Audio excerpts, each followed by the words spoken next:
Tahukah anda pada tahun 1980-an terdapat pengangkutan yang dikenali sebagai feri Malaysia yang menjadi penghubung semenanjung Borneo yang hanya beroperasi selama 4 tahun sahaja.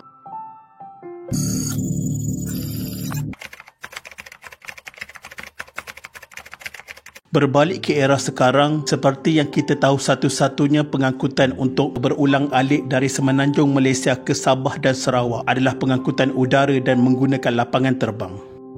Sekitar tahun 80-an, masyarakat ketika itu dianggap mempunyai status sosial yang tinggi sahaja yang mampu untuk menaiki kapal terbang pergi ke Sabah dan Sarawak. Al-maklumlah semasa itu tidak wujud lagi istilah yang digelar penerbangan tambang murah seperti AirAsia dan Malaysia Airlines. Namun, walaupun masyarakat tidak mampu menaiki kapal terbang, tetapi pada masa itu wujudnya perkhidmatan feri yang menghubungkan tanah semenanjung dan Borneo. Perkhidmatan ini dinamakan sebagai Feri Malaysia dan beroperasi sekitar tahun 80-an. Di awal kemunculannya, orang ramai menggelarkannya sebagai Feri Malaysia, tetapi sebenarnya kapal ini didaftarkan atas nama Krus Muhibah di Pelabuhan Kelang. Ianya merupakan kapal persiaran 2 dalam 1 yang mampu memberikan pengalaman berbeza kepada penumpang-penumpangnya.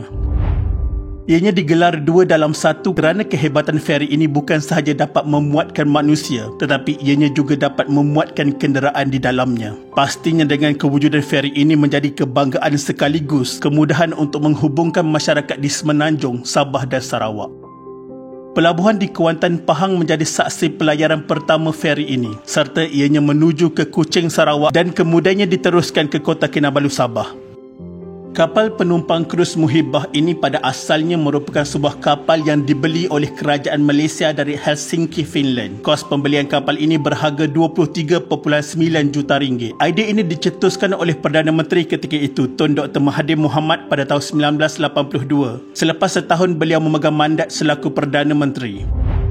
Dr. Mahathir mendapat idea ini setelah melihat kepada kejayaan perkhidmatan feri di negara-negara Skandinavia, iaitu di negara Finland, Norway dan Denmark. Apabila beliau pulang ke Malaysia, beliau melihat cetusan idea ini tidak mustahil dilaksanakan di Malaysia, terutamanya keadaan Laut Cina Selatan yang tidak begitu berbahaya.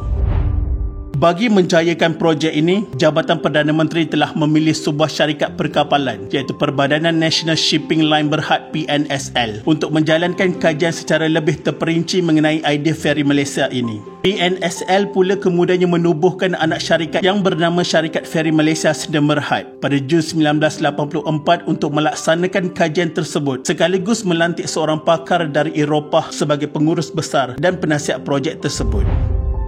Akhirnya laporan lengkap tentang kajian feri Malaysia ini dibentangkan dalam mesyuarat Kabinet pada 27 November 1984 dan kemudiannya diluluskan. Kerajaan Malaysia segera membeli kapal tersebut dari Helsinki, seterusnya membaik pulih dan menaik taraf feri ini selama 2 tahun. Kerja-kerja membaik pulih ini perlu dilakukan memandangkan kapal ini bakal digunakan untuk pelayaran selama berhari-hari dan bakal menampung muatan infrastruktur, manusia dan kenderaan. Kapal yang telah siap dinaik taraf ini kemudian berlayar dari Finland ke Pelabuhan Kelang selama sebulan sebelum tiba di Malaysia pada 6 Ogos 1986. Tidak menunggu lama, 31 Ogos 1986 menjadi tarikh keramat yang menyaksikan kapal feri Malaysia ini dilancarkan oleh Sultan Pahang pada ketika itu, almarhum Sultan Haji Ahmad Shah di Pelabuhan Kuantan, Pahang. Sepanjang pelancarannya, feri Malaysia ini memulakan pelayaran sulungnya dari Pelabuhan Kuantan ke Kuching, kemudiannya ke Kota Kinabalu. Tempoh masa pelayaran dari Kuantan ke Kota Kinabalu mengambil masa selama 2 hari. Sesiapa yang pernah menaiki kapal ini pasti berasa seolah-olah berada di atas kapal persiaran yang mengelilingi Laut Caribbean. Mana tidaknya, anda berpulang untuk menikmati pelbagai kemudahan mewah seperti kolam renang, kafeteria, restoran, bar, disko, kabin tempat tidur, taman permainan dan ruang solat. Malah pihak kapal juga turut menganjurkan pelbagai aktiviti menarik seperti sukan neka, pertandingan mewarna, sukan tarik tali, pertandingan catur, persembahan tarian, ceramah agama khusus untuk umat Islam dan sebagainya. Dari segi spesifikasi keseluruhannya, kapal ini mempunyai berat sekitar 7,900 tan dengan kepanjangan 134 meter beserta 7 buah dek kapal. Feri Malaysia ini juga mampu memuatkan lebih kurang 600 hingga 650 penumpang pada satu-satu masa. Bukan itu sahaja, sebanyak 240 buah kenderaan atau 40 buah lori trailer dengan kepanjangan 40 kaki juga boleh dimuatkan dalam kapal feri seumpamanya di Malaysia ini. Menariknya, suasana di dalam feri Malaysia ini sempat dirakam dalam adegan filem lakonan Mr. Oz yang ditayangkan pada 25 Jun 1987. Adegan filem tersebut memaparkan suasana feri Malaysia dengan para pemuzik sempat menyanyikan lagu yang mempunyai sari kata menyebut feri Malaysia.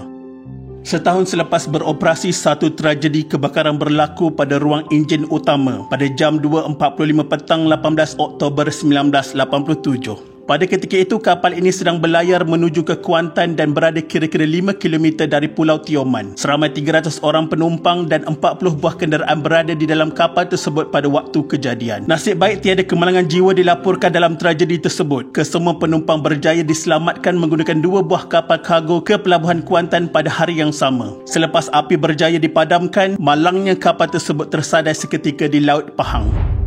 Punca kebakaran pula adalah disebabkan kapal dari Finland ini sebenarnya terlalu usang dan sudah pun berusia 16 tahun. Ini bermakna kerajaan Malaysia sebenarnya membeli sebuah kapal yang sudah tua dan cuma dibaik pulih dan dicat baru sahaja. Mimpi indah buat rakyat Malaysia ini hanyalah sementara. Kapal feri Malaysia terpaksa menghentikan operasi selepas 4 tahun kerana kos operasi yang sangat tinggi berbanding keuntungan yang diperolehi. Maka rakyat Semenanjung, Sabah dan Sarawak tidak mempunyai pilihan lain selain kembali menggunakan kapal terbang sebagai medium pengangkutan utama merentasi Laut Cina Selatan.